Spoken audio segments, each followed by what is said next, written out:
welcome to episode 2 of Think Aloud, the podcast where you'll hear from the people shaping arts and culture today. I'm Harriet Fitch Little, an arts journalist and frequent Southbank Centre visitor. Southbank Centre has just pulled off a literary heist of sorts, a festival celebrating 50 years of the Man Booker Prize, which managed to bring together 17 former winners of the prize across events over the course of a weekend, and many authors, all of whom had the good grace to not act too sore about the fact that they hadn't won.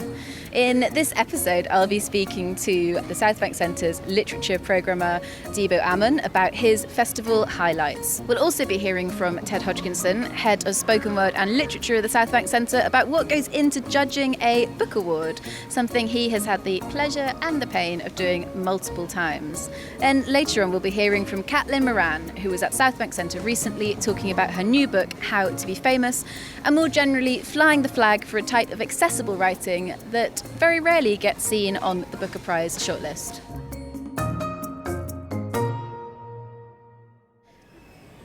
Now, last time I was here, me and my producer Chica kept on having to hop from room to room around the Southbank Centre to try and escape the not-so-dulcet tones of Nine Inch Nails, who were sound-checking at the time.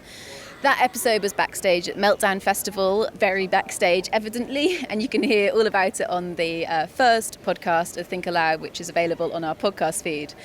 Today, as you may be able to hear, we have gone outside in solidarity with the British summer. We are sitting on a bench outside the Queen Elizabeth Hall.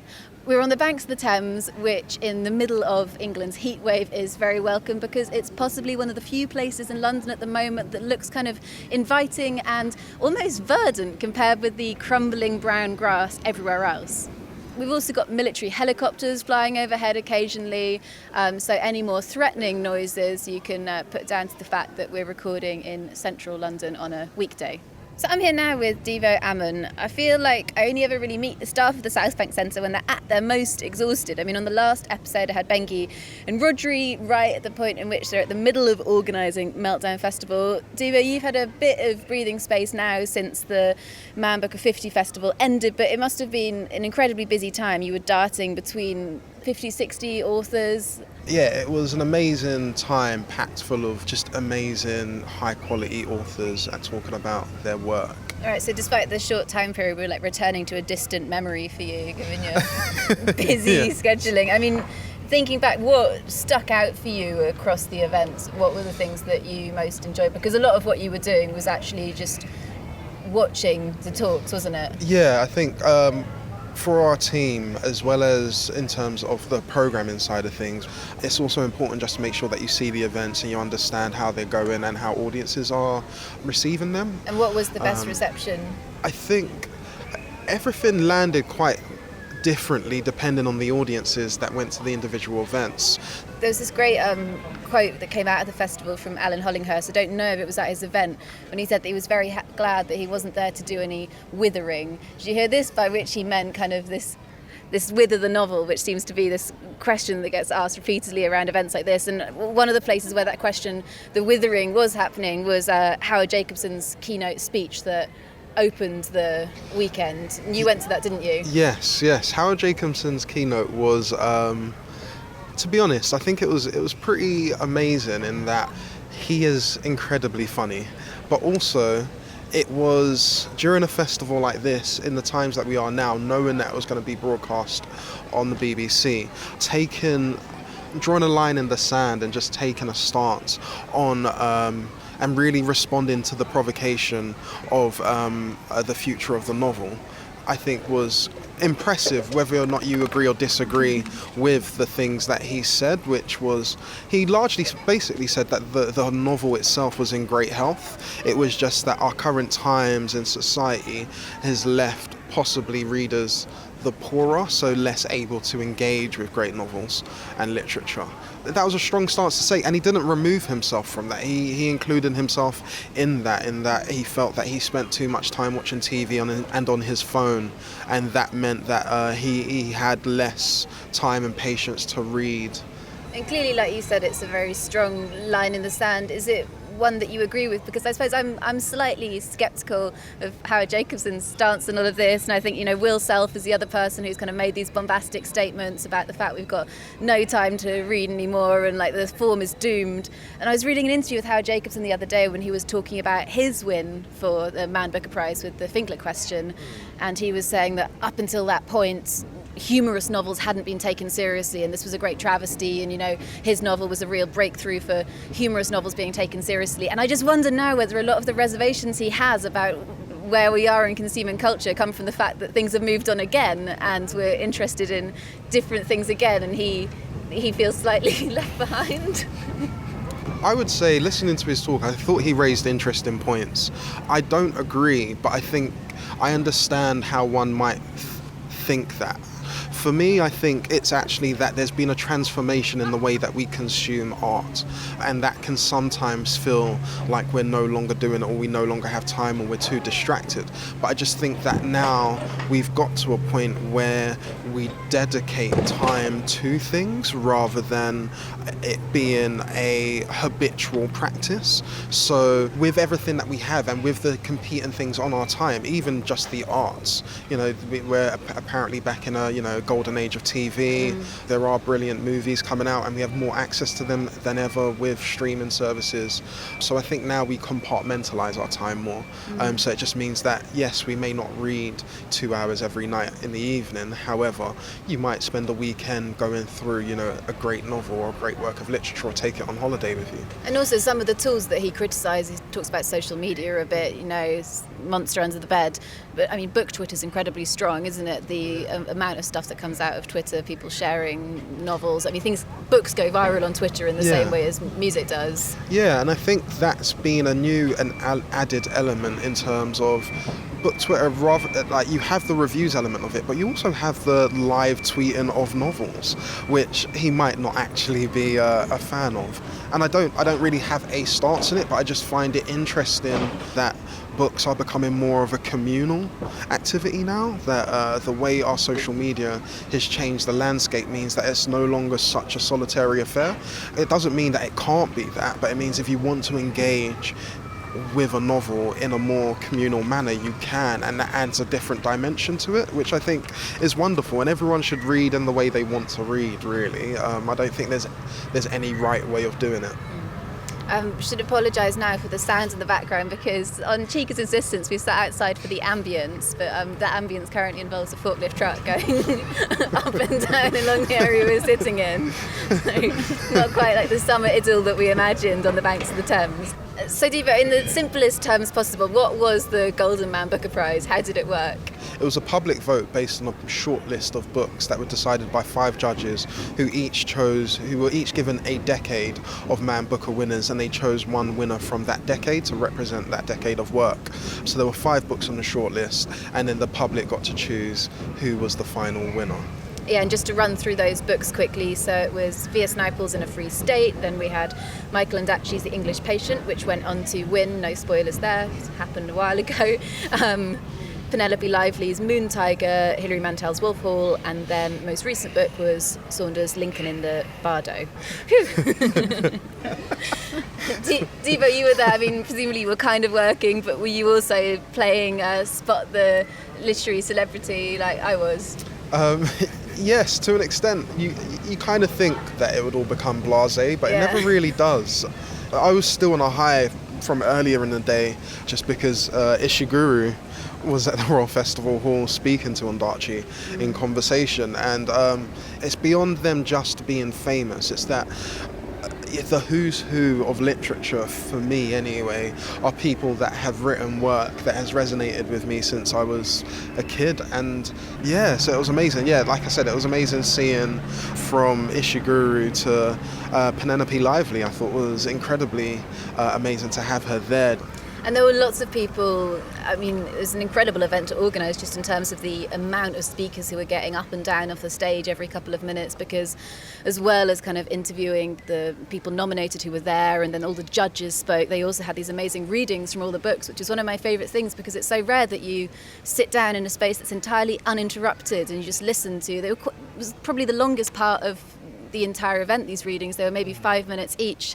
And I particularly loved, I think you did too, the Lincoln in the Bardo reading when they put up on stage Chiwetel Ejiofor, then there was Fiona Shaw, Geoffrey Streetfield, and the three of them played the ghosts in the graveyard that appear in Lincoln in the Bardo. Yeah. And I suddenly understood it. It was really lovely, hearing them read that. It was actually, to be honest, it was just incredible. Hearing, three actors who are amazing bring it to life, each taking a different voice on themselves. It just made the story rise to a new level. And they played it perfectly. You got the humour of it a lot more, the interplay between the ghosts. Yeah, that was my favourite reading of the evening. One of the things that I noticed at the ceremony was that pretty much everyone who spoke, and almost regardless of what they were speaking about, they kind of highlighted the randomness of the awards ceremony. So when Robert McCrum chose In a Free State from the 1970s, he said on the stage, I think I'm correct in saying that he didn't think it was Naipaul's best book, but he thought that Naipaul was the most talented author writing in English, and so that's why he'd chosen it. And then when Michael Ondaatje got up to give his speech when he won, he said that he didn't think that his book was the best on this list or any list that could have been compiled of Man Booker Prize winners. And obviously there's some kind of false modesty in there, but clearly what they're highlighting is just like the slight randomness of it all. I mean, how do you understand the point of a prize like the Man Booker? Is it to find the best book? So I think what a book prize like the Man Booker is for, it's for readers. So it's about highlighting great books.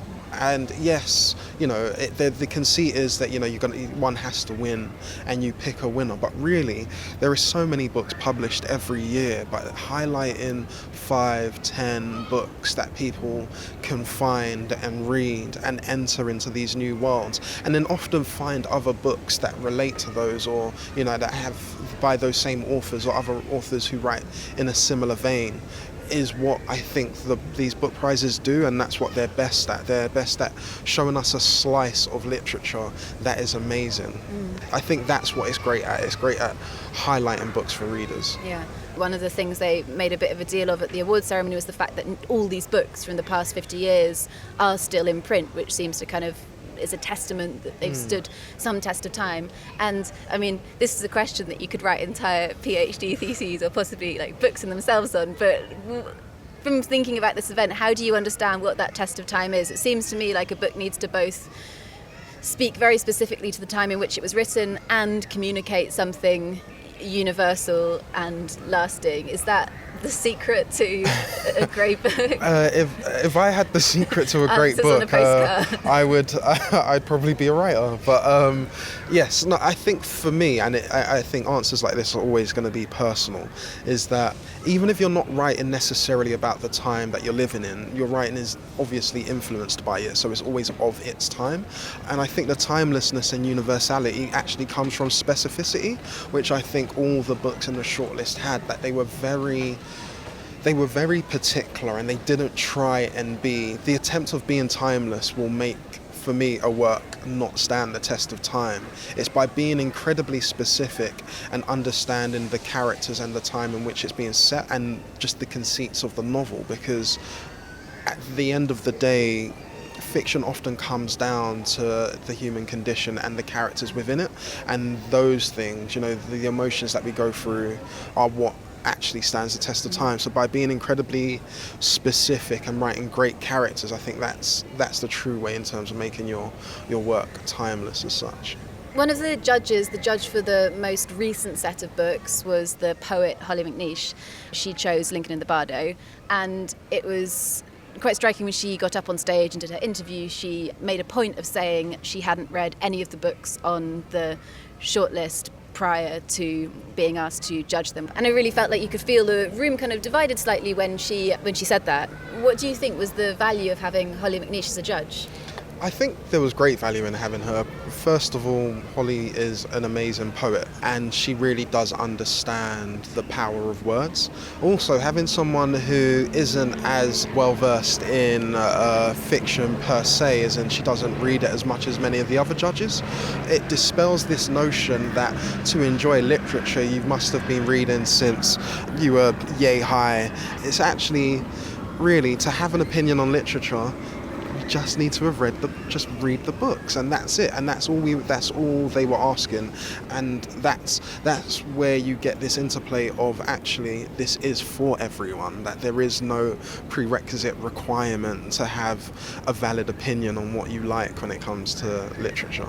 And now I got you here, I mean, I've got to put you on the stage in terms of you had all the 50 books, or the ones of them that you've read. What would be your winner? Yeah, this is difficult. There's so many, and I will confess, I haven't read all 50 winners. When we knew we were doing the Man Book of 50, I think we went around the team and sort of had a spaghetti western style stare down on have any of us actually read all 50 all of the Man Booker winners. There aren't actually 50, and I don't think any of us had. For me, I guess it's really hard. Books are very connected to a particular time in which I read them for me. So you do have from Life of Pi to The Famished Road, but I also loved the recent winners from Lincoln and the Bardo to The Sellout and A Brief History of Seven Killings.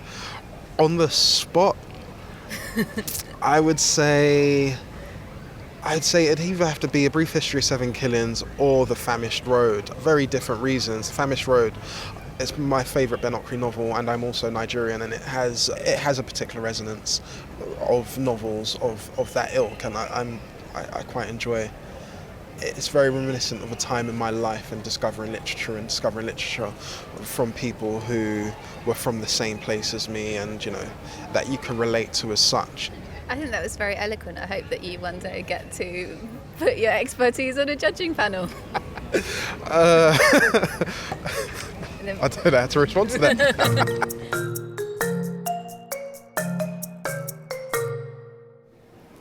So now we're going to hear from someone who has judged a book prize, a couple of them. It's Ted Hodgkinson, who is the head of literature and spoken word here at the Southbank Centre and the presenter of our other podcast, Southbank Centre's book podcast, which you should subscribe to if you like Think Aloud. And I say that despite my fierce sense of internal rivalry.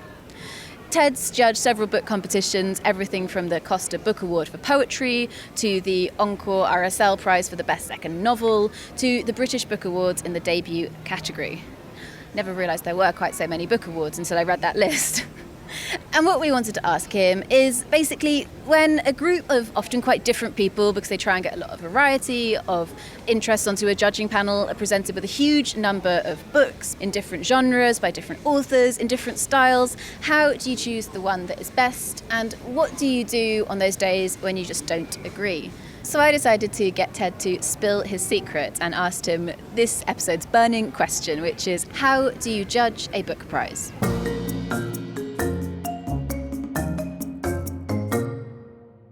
So the process for judging a book award varies very much from prize to prize, from award to award. I suppose the key things that it shares is that a box of books will be sent to each of the judges. Sometimes those books will have been pre-sifted and whittled down to a long list by some early readers, or sometimes the judges will be sent the entirety of all the submissions that they've received. The volume varies dramatically, so in the case of the Man Booker Prize, it could be up to 150 books, or it could be a more select group, depending on what the criteria is. So if it's, say, a poetry prize or a prize for the short story, it really does vary depending on what the prize is judging. The process is always slightly different. So, for instance, when I was judging the BBC National Short Story Award, I was reading a collection of blind submissions. So everyone who submitted to the BBC Short Story Prize had their name taken off their submission. So we were reading them. It was a little bit like being sent a bunch of tins without any labels on it. So we had to work out what was inside them and what we thought of the contents. It can range then to prizes where you are being sent published work. So when I judged the Costa Prize for Best Poetry Collection in that year, we were sent, I think, around 50 poetry collections, and it's really your job to, as a judge, to spend some proper time acquainting yourself with what the aims of the books are, what the terms the book are trying to establish are, and how well you think those authors have fulfilled them, how well you think those poets have fulfilled them. I think what you're often trying to do is to not simply just to judge it on your taste, but also to establish how well an author has fulfilled the promise of their world that they're trying to create. So it's not simply just saying these are the 5 books that I liked the most, but it's also about trying to engage with the books on their own terms and try to see what they're trying to do and attempt. Because actually often what the case is that authors will be trying to do something which you might find unsettling or discombobulating at first, and that if you persevere with it, you might see that that your brain is in the process of being rewired by that author. And so it's actually something which pulls you out of your comfort zone, can often be something which really deserves greater attention. You're trying to judge them on their terms and what they're trying to do. You're looking for excellence. So you're looking for a book which is really firing on all cylinders in terms of style, sentence to sentence sensibility. Is the author in command of their prose? Character, is an author creating fully realised characters who are capable of surprising you, and are they leaping off the page in ways that are endlessly surprising? Do they occasionally feel a bit flat, a bit two-dimensional, in which case deserve to be on the shortlist? There are so many times where you are trying to look at the different dimensions of a book and say, well, how fully has something achieved what it's set out to do? So it's about, have they fully achieved what they set out to do? It then also becomes a conversation with the judges, because you will have your own shortlist in your mind of which of the books that you think really deserve to be on a shortlist. And in a lot of cases, your fellow judges probably agree on the whole. My experience has been that despite the apocryphal stories of melodrama, and there's a very famous story when Philip Larkin was judging the Man Booker Prize that he was threatening to throw himself out of a window. Unfortunately, that's never happened to me. I've never been in a situation where someone has threatened anything like that. Very exciting as it would be, there are moments where you diverge and differ. And my experience has been that those are moments in which you really need to listen, be very attentive to what a judge is saying. They might have a slightly different approach, angle, perhaps some experience that lights up a book for them in a different way to the way that you've read it. I think in the end it is about being able to fully articulate why a particular book is lighting up your circuit board, why you think it's relevant, why you think it's the best possible example of the novel that this person set out to write. I do think it's about trying to engage with it on the author's terms and trying to see what they were trying to achieve and have they achieved that. That's often where the crux of it lies. I also think that for me, I'm more inclined to give the benefit of the doubt to authors who I believe are trying something ambitious, who are trying something daring and bold. If I think that someone has effectively kind of stayed in their lane and achieved something that they've already achieved, in a sense, or that they have beautifully executed a type of novel, that can be an immensely satisfying thing to read. But at the same time, I often look for books which challenge me, which push me out of my comfort zone, which unsettle me slightly. If there's a book which I'm finding hard to place, or I'm not always sure how to categorise it, then I'm more drawn to giving books like that the benefit of the doubt. One of the great kind of reliefs of judging a book prize is when you discover something that you absolutely, with your whole being, absolutely love. And you know that you'll be able to go into any judging meeting and defend it till the cows come home, because you know that it's a hill you're prepared to die on, to mix my metaphors. The first year I judged the Royal Society of Literature's Encore Prize for the best second novel, myself and my fellow judges all had an experience like that about the winner of that year, which was Sanjeev Sahot's The Year of the Runaways. It's a book that takes you out of your life and into lives quite distant from your own. You may think that they are distant from your own, but it does it in such a humane, funny, tender way. It's magnificently written, beautifully written, and it floored me. And I was so pleased when I got an email from my fellow judges, the email equivalent of a jaw-drop moment. This is just staggering. It was really quite a unanimous decision in the end, and that we all felt very firmly that that was the great find of that year. It's really your job as a judge to articulate that love and to be able to do it justice, because essentially you're kind of, once you have had that sort of an experience with a book, a transformative experience, you're really the kind of custodian of that to your fellow judges and to the wider public who follow the prize as well. I think it's also, you do have to take into account that one of the key things that prizes can do for an author is to give them more freedom, more time to write, more resource as well. And that prizes have become such an essential part of the ecosystem in the publishing and the literary world, and that for a lot of authors, the vote of confidence from a panel of judges often gives them the confidence to keep going. I think also the other thing that certain prizes definitely also do is they have a profound effect on book sales. Books which might not be on bestseller lists, but because of the prize, they are catapulted into a position where suddenly they are on the 2-for-1 table and in Waterstones everywhere up and down the country, and everyone's reading them and saying, you've got to read this. So I do think that prizes can be a useful litmus test of what is worth looking at. Very often, they're recommendations worth taking. I like how positive and enthusiastic Ted manages to sound about the experience of judging book prizes, which is one of those tasks that I really feel like could just suck your love of literature away entirely. I recently interviewed an author who was involved in judging the 2016 Man Booker Prize, and I made the mistake of bringing him a book as a kind of like softener present before I interviewed him, and you could just see his face drop. I think for him, judging the book prize meant he was reading so much it was equivalent to kind of marathon training. And one of the things that Ted spoke about there was the need for a book to be hugely kind of challenging and ambitious in terms of form. The idea that, you're really you're looking to recognise greatness in the writing rather than an accessible page turner necessarily. The next person we're going to hear from has a very different account of what makes a book great. Caitlin Moran was at the Southbank Centre recently talking to Gemma Kenny about her new book, How to Be Famous. And Debo, this was an event that you programmed. Yeah, it was. And it was great to have Caitlin Moran here at the Southbank Centre again. It'd been a few years since we'd had her. Yeah, there is a connection that she finds to audiences through her books, which is just lovely to see on that night. You could feel it in the room. And what was the motivation for wanting to have her here, other than, I'd imagine she gets bums on seats, like you're saying, she's incredibly popular, prominent figure. With Caitlin's work, she finds a way to really say something with her books. They are ostensibly really she's trying to write for the teenager she was. She's trying to write the book that she wished she had when she was a teenager. And I think there's something really powerful in that. Her audiences go both from people who were the age in which she was trying to write for, but way beyond that. And being able to use words that connects with people like that and gets a message across or your point of view across is actually far more difficult than I think people imagine. So How to Be Famous is a fiction book. Her previous book, How Not to Be a Woman, as non-fiction, has become kind of sort of a teen Bible for an accessible form of feminism. We're going to play part of that interview with Gemma Kenny now.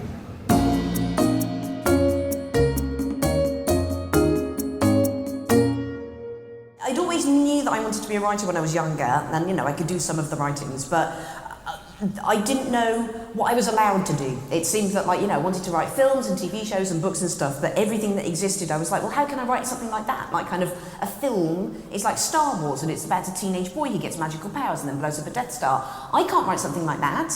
And then I just had this big pivot at the end of my 30s where I went, okay, you don't write the stuff that exists, you go over here and start doing a list of all the things that don't exist yet. That's your job. And now I've just got lists and lists of things that I haven't seen, things that I want to see people say, topics that never get addressed. And the stuff that I like the best is secret stuff. I like dirty stuff. I like shameful stuff. Like, kind of, there's anything that anybody else is trying to cover up or kind of go, oh, no, that doesn't exist. I'm running towards it, shining a torch, and it going, that's my stuff.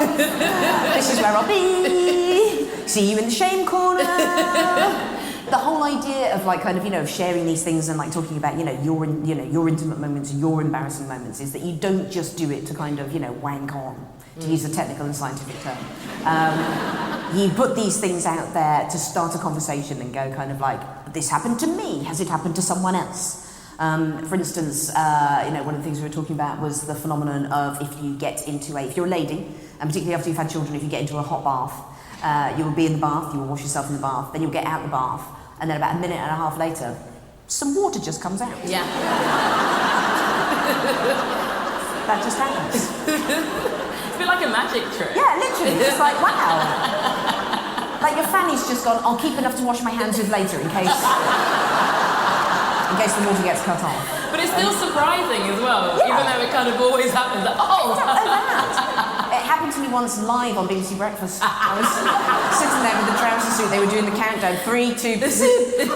Thankfully, I had a pashmina and I could cover it up. That's basically what pashminas are for. But so things like that. And the first time I said that on stage, I had no idea. I really hoped other people had experienced it. It's always that tiny little quiet thing. But this is the thing about this is why I love writing about being a woman and sort of women's issues, because most of what we do still has not been written about. Like, for instance, in the book, I've written very explicitly about sex. There's nothing mysterious about the sex in this book, because I always hated it in books when people were mysterious. When it would say things like, their bodies joined together in ecstasy, ... That's of no use to me. I want a manual. I want you to give me specific instructions. Where's the finger? What's happening to the bum? What are they saying? And kind of, where's the spunk gone? Can anyone hear them? Facts, facts, facts. So we can't learn about sex from pornography, and then the other most famous sex that's around at the moment is 50 Shades of Grey, and that's such a faff, that sex. Yeah. You've got to find a billionaire, and then you've got to go in a helicopter, and then he has to go to Halfords and buy some cable ties. And by that point, the mood would have gone. Like, I'm kind of like, let's do this now. It doesn't need to be so much infrastructure. So, yes, well, it's like we're starting sets again from scratch, and I think it's really important when we're starting to have these conversations for the first time that we're very certain about the category. We must not make category errors. So, for instance, when the Me Too thing kicked off. The stuff that was happening around Me Too, that was about sexual crimes. That is about crime. Yeah. That is about absolutely non-consensual crimes. That is good. Then there was a second that we are talking about. It wasn't good that those things happened, obviously, so make that sentence very clear. Those were bad things that happened, but it was good that we were talking about them. Yeah. And then there was a second wave of stuff, like particularly with the Aziz Ansari case, where I don't know if anybody read that story, that the comedian Aziz Ansari, a woman went back to his flat, and kind of some bad stuff happened, but no crimes were committed. It was just a kind of eggy situation, very horrible. And that provoked a huge debate because it was being talked about under the Me Too banner. But that seemed to be a very separate thing. That is about bad sex. That's an awful shag. That's a bad night out. No crimes were committed. That was awful. And I think it's very important that we separate the two. So what I suggest is that over here we've got Me Too. Those are crimes. And then what we need in order to talk about kind of like relationships between men and women and bad nights out and bad shags and all this kind of stuff is to have something like TripAdvisor called...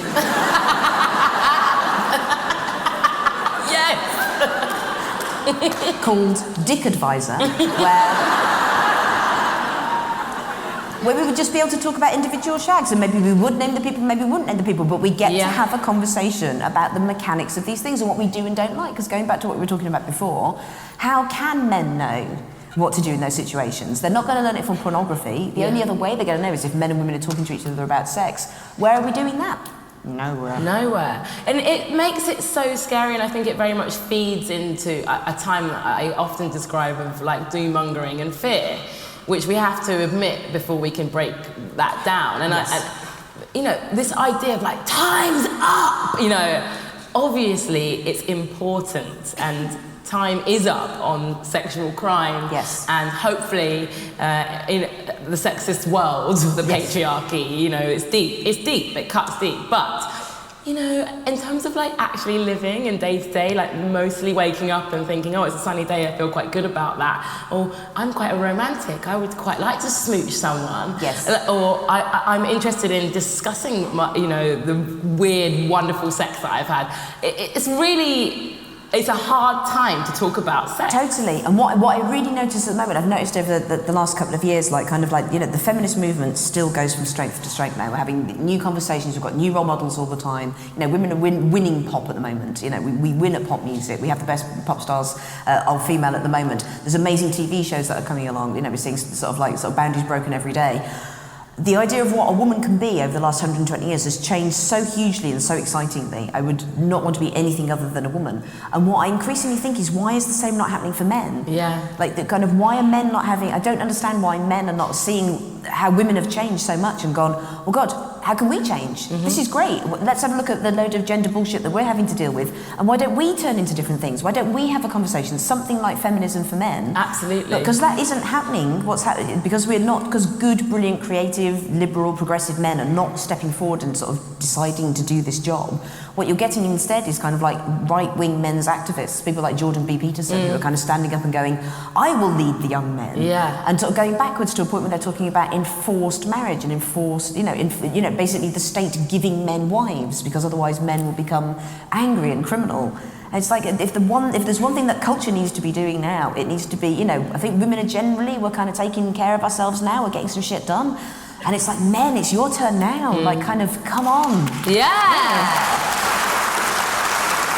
I love that. I love it because I'm a bit bored and exasperated with like this idea that to be a progressive modern feminist, to achieve, it's like, oh my God, men are so shit. It's like, yes. I really like them. No. I really do. That's the thing, it's always really important to make the difference between when you're talking about the patriarchy, that is like, that is a whole structure. You're not just talking about a man called Patrick who is here tonight feeling bad about this stuff. When we talk about the man, it's the man, not a man who is here feeling really, awkward about this conversation. Like, kind of, to dismiss all men is as cruel as dismissing, when men dismiss all women for being silly. Like, kind of like, we must keep our humanity. We must always believe that people are good. And the whole idea about equality, and particularly feminism, is that you want everyone to believe in it.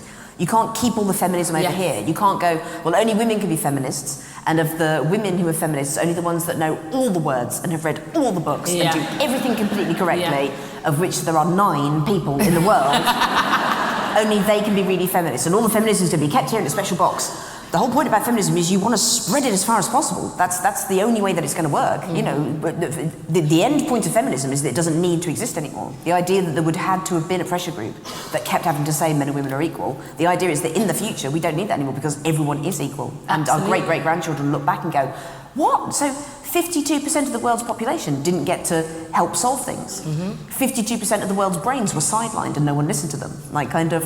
Things must have been really bad back then. You must have had really bad political problems and environmental problems. It must have been quite depressing. And we'll go, yes, it was. It was very depressing. We were very, very tense. I remember 2018 being particularly tense. Everything seemed to be wrong. Hence an epidemic in mental health issues. Exactly, yes.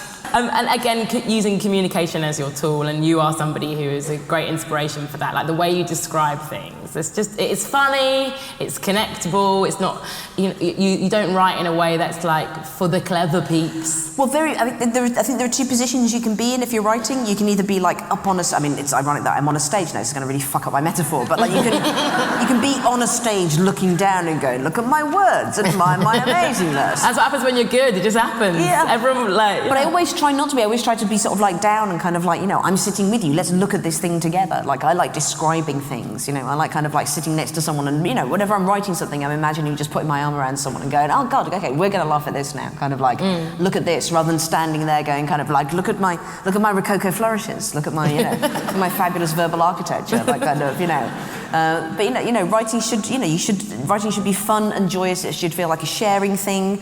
I know the writers that inspired me were ones that I read them and thought, I could do that. Reading Adrian Mole or Spike Milligan's war memoirs or Douglas Adams, they were brilliant quotidian writers. You would read what they wrote and just go, oh, okay, I can see how I could write a book. They weren't sort of like, whereas if, reading Martin Amis, like kind of, I can admire what he does, but I very much got the feeling that he was saying was, I don't want you guys to be writers. Like kind of like, this is Martin Amis's room, you are not allowed in.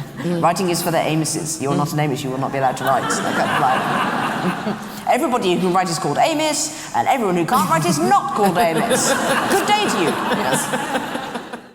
So that was Caitlin Moran talking to Gemma Kenny at the Southbank Centre earlier this month. Debo, I'm not going to get you to comment on whether you think that Dick Advisor is a good idea for a startup or not, but what do you think more generally about this idea of authors running towards shameful things, which she seems to pinpoint as one of the things she's primarily interested in, also perhaps part of the reason for her success? I don't really put any parameters on what someone should write about or how someone should write. However, I do think that there is a tradition of doing that, and there is merit in it as well. I think often when we read, especially that read, and more so than many other forms of arts, is quite solitary, that it's a space in which we can engage with our most private and almost transgressive thoughts. Running towards your shame as an author often can be a way to connect with the reader, because you're confessing something that people won't say out loud.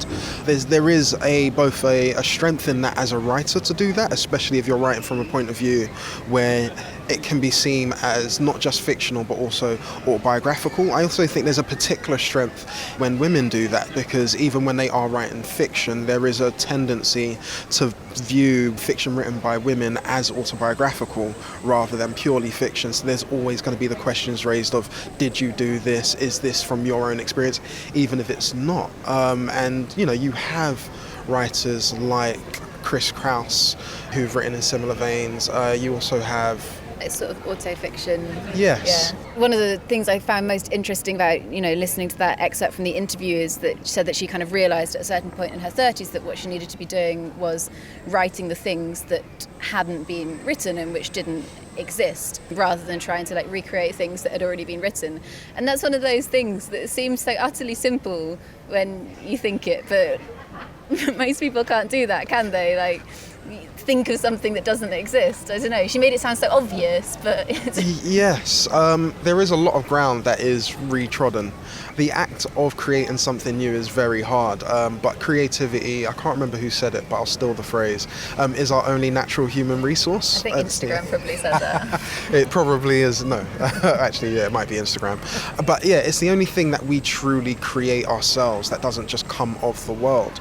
But it's also something that's really difficult outside of genre fiction, which is the whole conceit. When you're making sci-fi or fantasy, you are literally trying to build worlds. But in other regards, when you're trying to find effectively in novels that are based in realism, it is quite difficult to find a new angle on the human experience. Yeah, exactly, to know where that newness comes from. I feel from that interview, I don't know if you'll agree or not, that she's not really a big fan of the sort of writing necessarily, or the sort of writing she does isn't the sort of writing that's going to win the Man Booker. She talks about kind of being with the people, not on the stage, even though she obviously wasn't a stage when she gave this talk, something that she points out. And I think this is something that kind of pervades her entire outlook. She speaks about feminism not being about having read all the books. I mean, we've just had the long list for this year's Man Booker announced, and How to Be Famous isn't on it. Should it be? Are you a populist when it comes to these things, or do you see a virtue in these books which value language and ambition in a more traditional sense, more in the kind of sense that Ted was talking about it? For me, I liken my taste to books similarly to my taste in movies. So I like your Oscar-winning foreign fiction as much as I do Transformers. I think there's space for it all, and that they're trying to do different things. Often, yes, books that are on the Man Book. Number one, there are loads of different prizes, and all prizes are trying to highlight different types of books for different readers, and the Man Booker is often looking at books that are great works of literature in the sense of things that are pushing the format and form of the novel forward and are pushing through rather language. Rather than subject matter potentially, which is exactly. kind of like what we were saying about Caitlin Moran. Yeah, so the Man Booker is less about being a page turner and more about, the actual art of writing and trying to push that forward. And I think that's great. I also think there's space for page turners. She did talk about how certain books made her feel like she could also write. And there is definitely a power in that. But I also think not everyone reads for that reason. So I never read thinking that I want to read something that shows me, that I can do it too. I kind of read books that show me I can't. And I like that. I like understand. It's like I never really watch the 100-meter finals in the Olympics and think I could do it too. And I don't want that. I want to see what's the extent in which someone can push their particular form. Like, what are the outer boundaries of creativity when it comes to literature? And I kind of love that. But I think she's included in that. Like, how honest can one be? How how much can you connect with your audience. I think she does that in her own way, and so that's why I think there's value in it all. Debo, thank you so much. The time we've been sat here, the table has moved from shade into sun, so I think it's time that we let you get back to the office. Thanks to you too. So this has been an episode all about how certain things get chosen, how books get chosen for book prizes, how speakers get chosen to appear at the Southbank Centre. In a future episode of Think Aloud, we're going to be broadening out the topic. The Southbank Centre's got curators for pretty much every art form. So for National Ask a Curator Day in September, we're going to be putting some of your questions to them. If you have always wanted to know why the Royal Academy never accepted your painting for the summer show, or why your band that's practicing in your garage can't get booked, or if you've got a more intellectual question about, for example, what goes into putting on one of the big exhibitions here at the Southbank Centre, then email us your questions, podcasts@southbankcentre.co.uk, and we'll put them to our experts ahead of the show.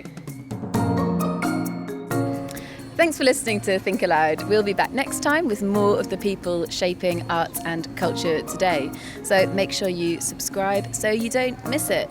You can follow us on Twitter in the meantime @Southbank Centre, and you can find me on Twitter @HarrietFL.